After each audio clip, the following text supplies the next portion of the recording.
back. This is my fish room. I have 25 aquariums in here, and for those who don't know, my name's Harlan. I'm 19 years old. I'm located here on the Gold Coast in Australia, and today we're going to be doing something a little bit different. We're going to be doing a vlog. It's an aspect of the fish room you definitely wouldn't usually get to see. Come along with me on the journey on my day-to-day maintenance run, doing a bunch of cool stuff, looking at projects, and yeah, without any further ado, let's just get into it.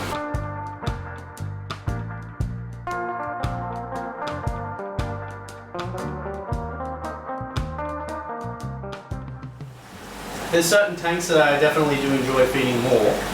Some are a little boring, but I usually just feed everything in the morning.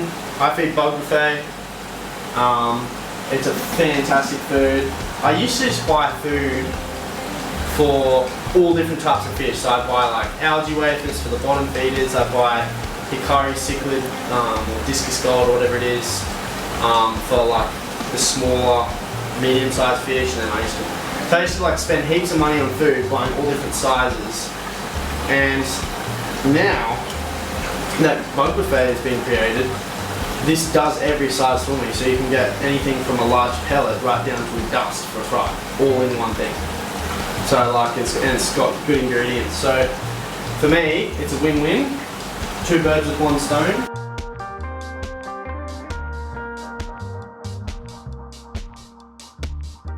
This is my favourite tank in the whole fish room, and it's also my favourite tank to feed. I've got like 30 Bozemoney rainbow fish in here, all different sizes, all the way from adults right down to these small babies. Put them in there, and they're like little piranhas.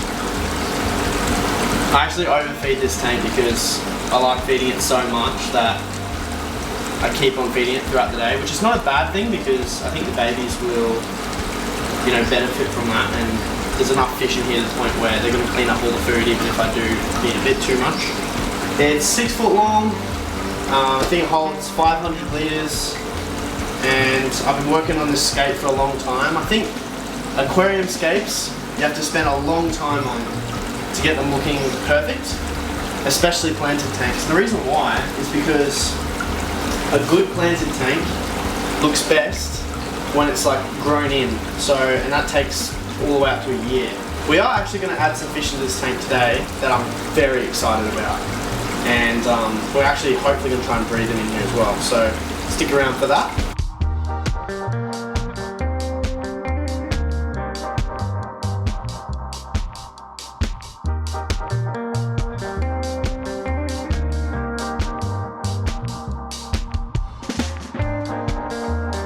One of the projects that I have to kind of do every day is pick eggs. So I've got some pseudomoguls breeding at the moment. I've got RO2s and luminatus, I think.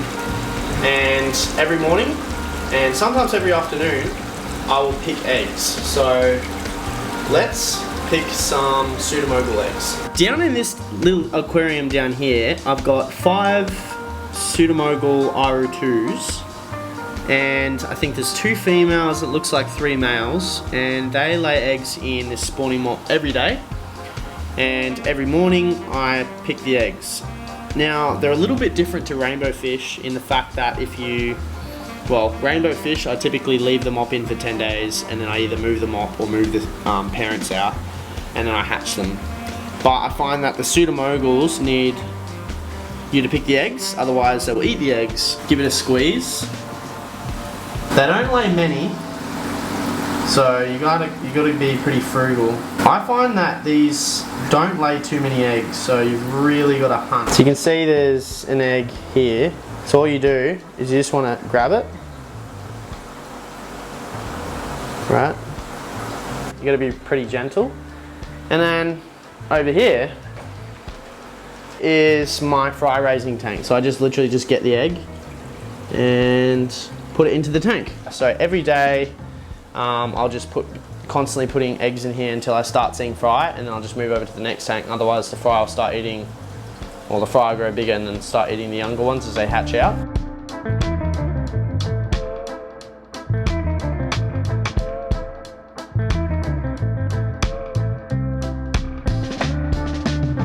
Well, here's another one. Found another egg. Oh, I've got a couple actually. There's one. So I think we got about, or maybe 6 eggs out of these guys this morning. And now we're going to be picking eggs out of the Luminatus tank. There's actually a little tiny baby that's managed to survive in here and is growing up with the parents. So it does show that, you know, if a fry does hatch in the breeding tank, there is a small possibility that it'll grow. I've only got a pair in here, in this aquarium, of Luminatus. So there's obviously going to be a lot less eggs than the other mop, but there should still be some eggs in here. Snails will eat your eggs, so if you've got snails, crush them. I've done a thorough search through this mop and I'm yet to find a single Luminatus egg. And I have found multiple clutches of snail eggs in here and a few decent sized ramshorn snails. So these are a complete pest for me and they're causing a lot of trouble at the moment, which is annoying. So we just finished picking all the eggs. I think we got about 6 eggs out of the RO2s and 0 eggs out of the Luminatus. So part of my process, you know, to picking eggs and my routine every day is to like suss out whether the projects are working and better ways to optimize them. So I think with RO2s we're fine to just leave them in this aquarium at the moment. They've been breeding heaps and so we don't really need to do much with that. However, the RO2s, I found just a bunch of snail eggs in there. So I guess what's happening with the Luminatus tank is snails are eating all the eggs. Snails are quite difficult to eradicate out of aquariums, I find. So what I'm going to have to do is move this pair into another tank that's got 0 snails, dry out the net and, you know, make sure there's no snail eggs in it and stuff like that. And by the looks of it, they're a little bit scared. There's only a pair in there. And I think they want a tank with some plants and to feel a little bit more safe. At least some, you know, gravel and stuff like that. So they can kind of hide down near the bottom and maybe if they feel a little bit safer they'll start laying a bit more eggs. Potentially I might also add a heater as well. So alright, so something that I've started to get into as well is ponds. Now what got me itching about ponds, it's a bit of a funny story, is I put a bucket of water behind me. It's kind of a bit of a tub and I put a bit of plants in it, and every now and then I used to just scoop out duckweed to eradicate it from my fish room and put it in that bucket. But I've actually found a fish in there the other day, a swordtail, and it must have been a fry and it's grown up like this big, and I'm like, oh, that's sick. Maybe I should start actually seeing if I can breed some stuff in these ponds, and I just think it looks really cool. Plus I'm like kind of eradicating mosquito larvae as well. So I'm going to be setting up a couple more ponds today and hopefully adding some swordtails in there or something like that, some type of live bearer, and sort of seeing if we can do some breeding outdoors. It is coming into summertime, so the air temperature would be perfect. And I also like the idea that the fact that it's raining means it does water changes by itself. So yeah, I just thought it was a cool little thing, so we're going to set up some more ponds.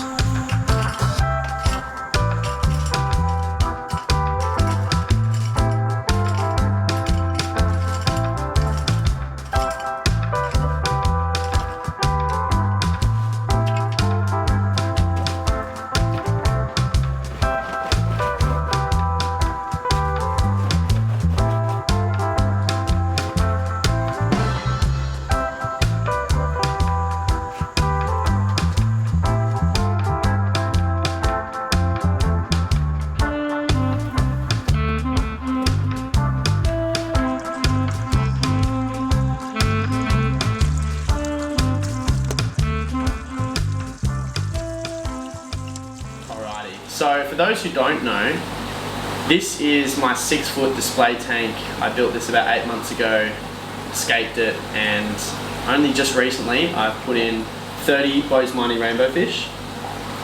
And for those who've been following along the journey, you would know how excited I would be right now to see fish in this tank, but it's actually lacking something. I am excited to see the Bozeman in here, but it's lacking some bottom dwellers.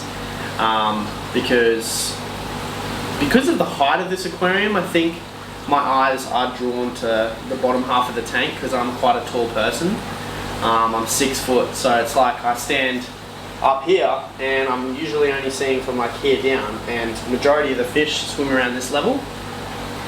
Those monies usually stay, you know, in this level of the tank. I think I need some bottom dwellers so that I can see something moving along the bottom as well. So I'm thinking about adding some cories in here.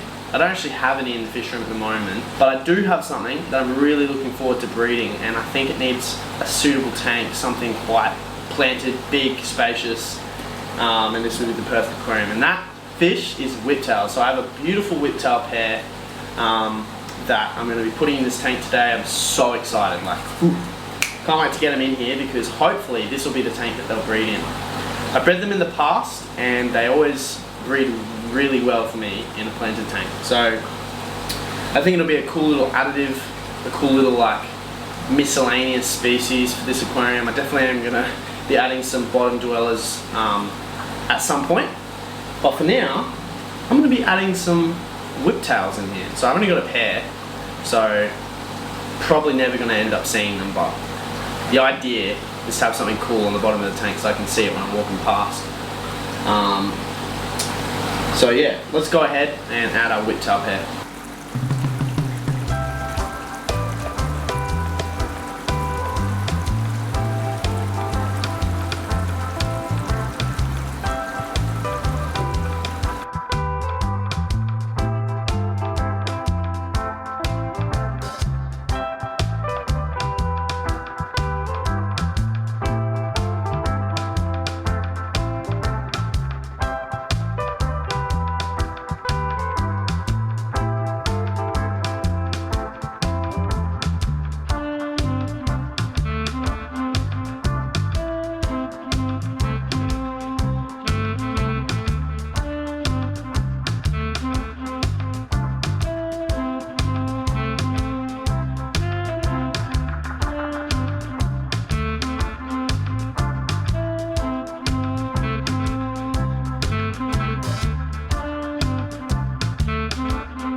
Okay, so I've got some really super exciting news. My whiptails have actually bred.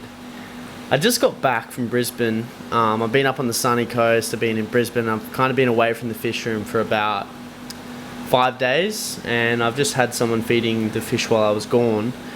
I literally just walked in the room, I think it's like 12 o'clock at night, it's literally midnight. I was about to go to bed, but I thought I'd just check on all the fish, seeing I'm home.